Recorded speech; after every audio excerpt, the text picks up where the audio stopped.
stepped over dead bodies on his climb to the top. The highest post was his aspiration.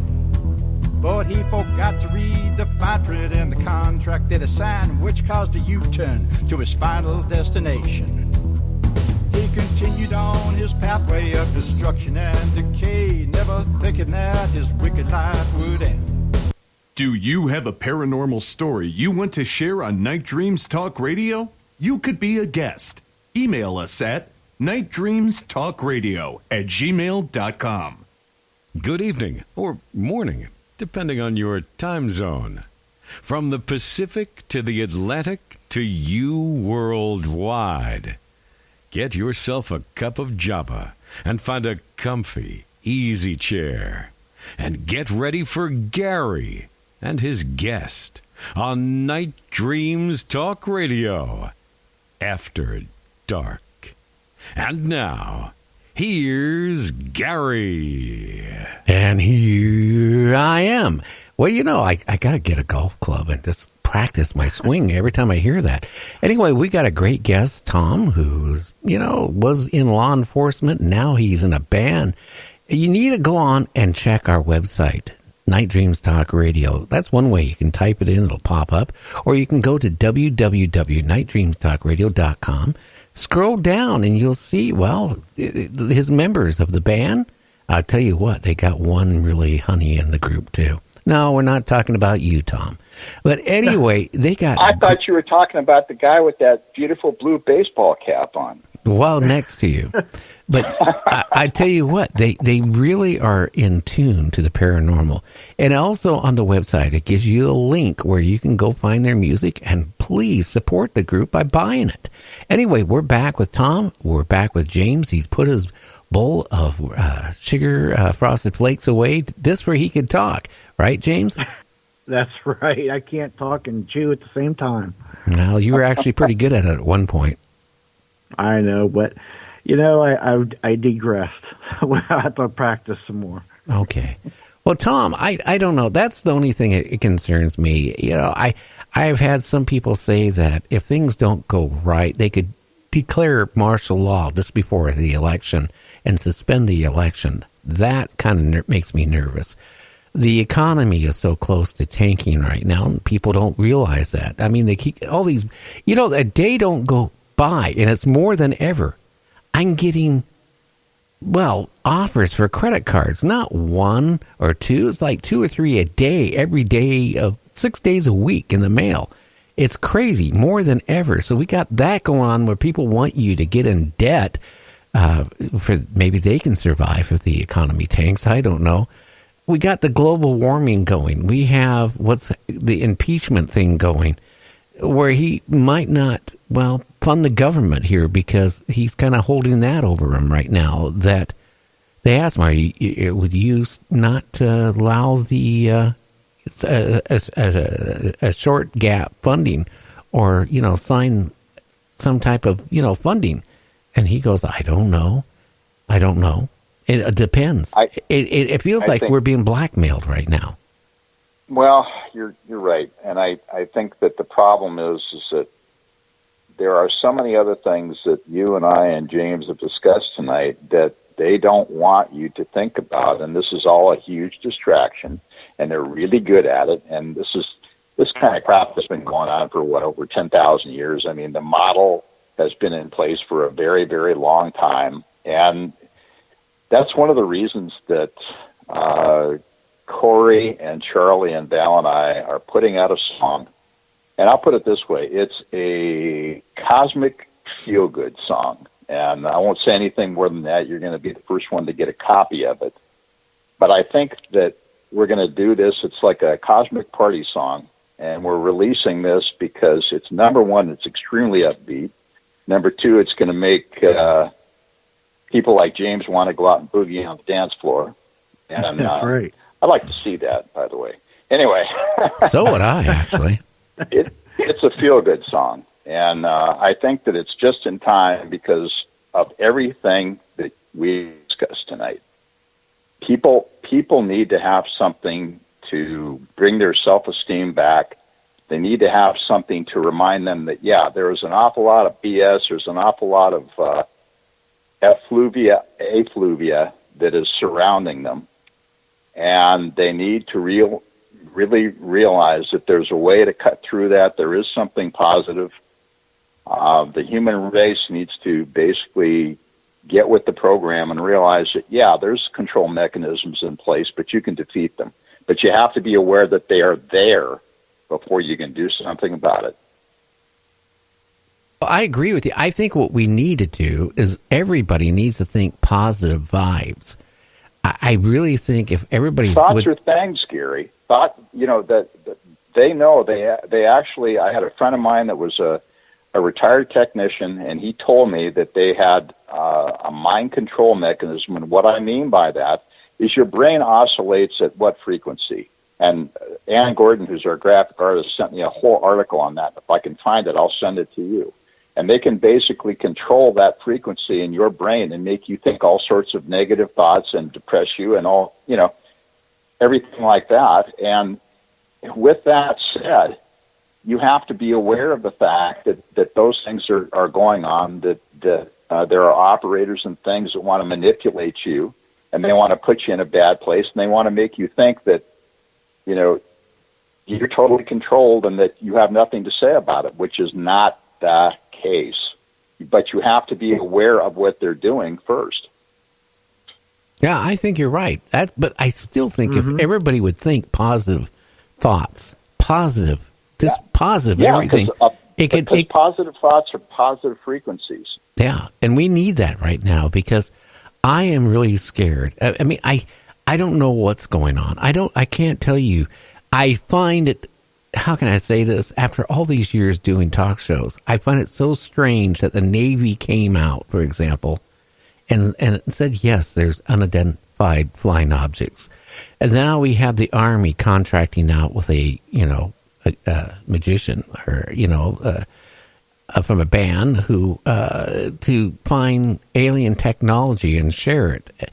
So we got that going on.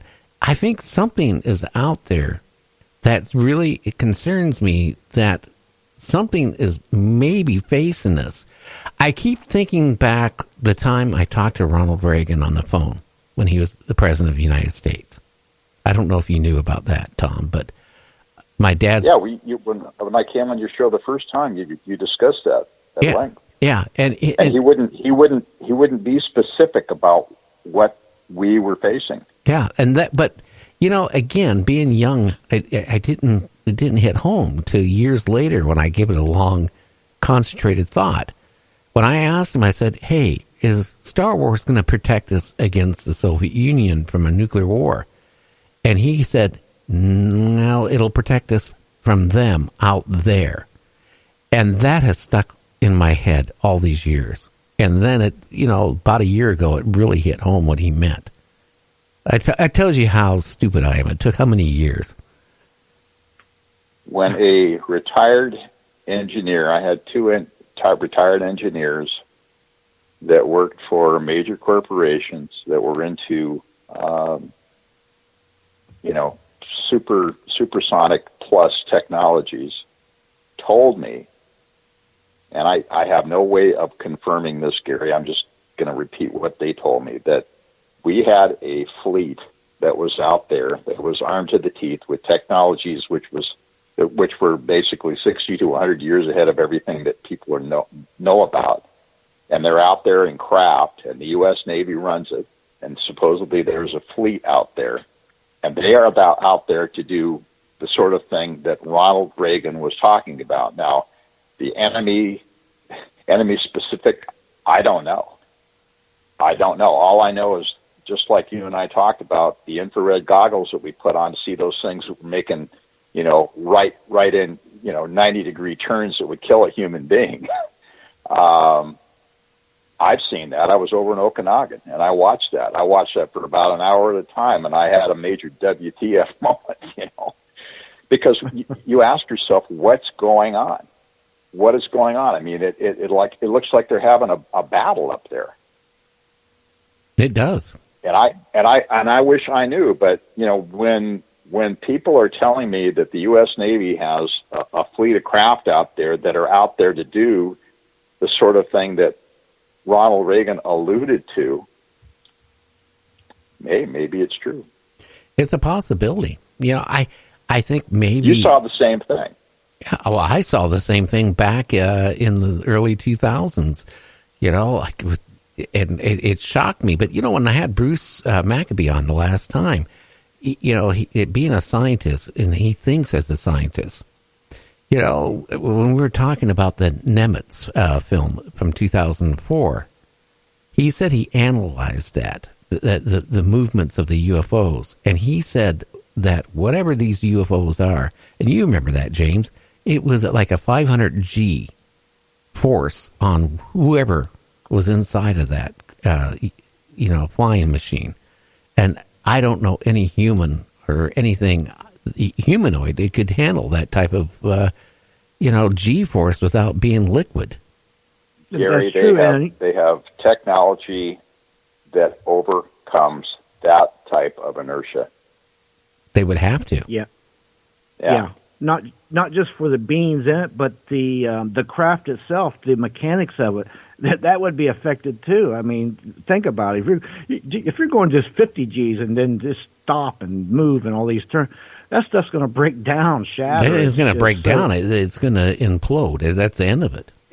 Yeah. Well, see, that's the reason. That's the reason I made the comment about them. Hypothetically, of course, aliens trading technology for cordon bleu humans. You mean barbecue with humans, right? Having humans for barbecue, over for a barbecue. Yeah, Kentucky Fried, whatever. What they're giving us, if in fact that's the case, is like some college professor giving something to a kindergartner and saying, "Hey, now you have it all." Yeah, you bet. I believe them.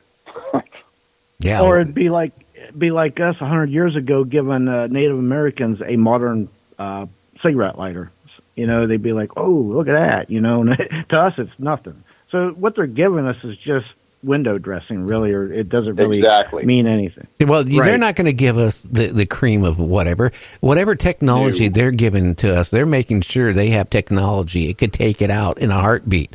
Let's face it. Oh, of course they do. And also, one thing that Maccabee mentioned, he doesn't buy that we got with in Roswell, or not Roswell, but Area 51, we back engineered UFOs, because you know what? Think about this. Let's go back to 1920, and you walk there and you give the top scientists of the world your cell phone and say, "Hey, duplicate this."